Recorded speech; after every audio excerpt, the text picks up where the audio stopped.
Shout out to my brother Pierre for pointing this out and just pretty much telling me to search this up on YouTube just to see the commonality and the understanding of what they're doing when it comes to this agenda in regards to putting the female in these type of positions, the female in leadership positions.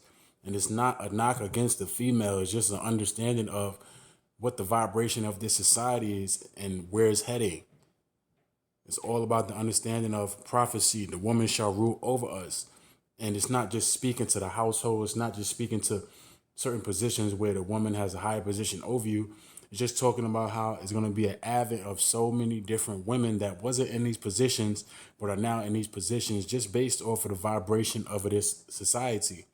So when you talk about these leadership positions like a female police chief, and you look on Google and you see that it's a first for almost every city or state, that should tell you that it's an agenda at hand when it comes to changing up the demographics, when it comes to the understanding of inclusion and all these different virtue signaling agendas, all these different agendas that's meant to push progressivism and so on and so forth.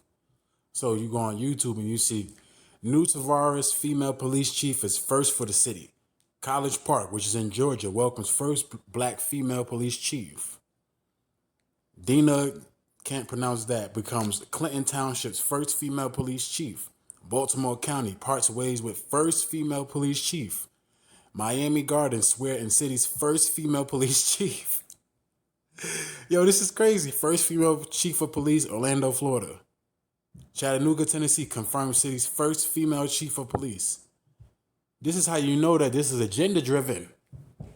In these times, you have to do this because of the virtue signaling, the gestures, as well as the agenda that's at hand.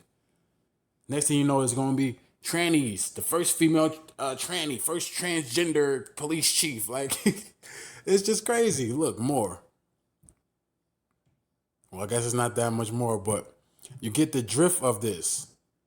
Hires his first ever female police chief, UNT. First female police chief. So the overall point of it is the fact that you have this agenda where they setting up the woman to be in these positions. Police chief. Like, come on, stop. But at the end of the day, this is the world we live in. It's not to knock the woman. I'm just going into the point. The understanding of where we're at, the vibration. The woman is set up to be in these leadership positions, not only because of the carnal aspect of the world and whatnot when it comes to the standpoint of these agendas, but also it's spiritual. The woman shall rule over us. And this speaks to that. It's not the sole part of it, but it speaks to it. Dallas, first female police chief reflects on career. County commissioner gets pulled over.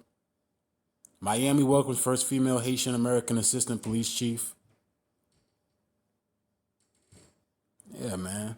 So that's the point. It's like the majority of all these different cities and states and whatnot where they're hiring all these police chiefs, it's not coincidence, It's a system at hand in which they want to push this progressive agenda harder and harder. So you got all these different first female this, first female that, first female this, first female that. You know what I mean? So that's just what it is, and it's the world we live in.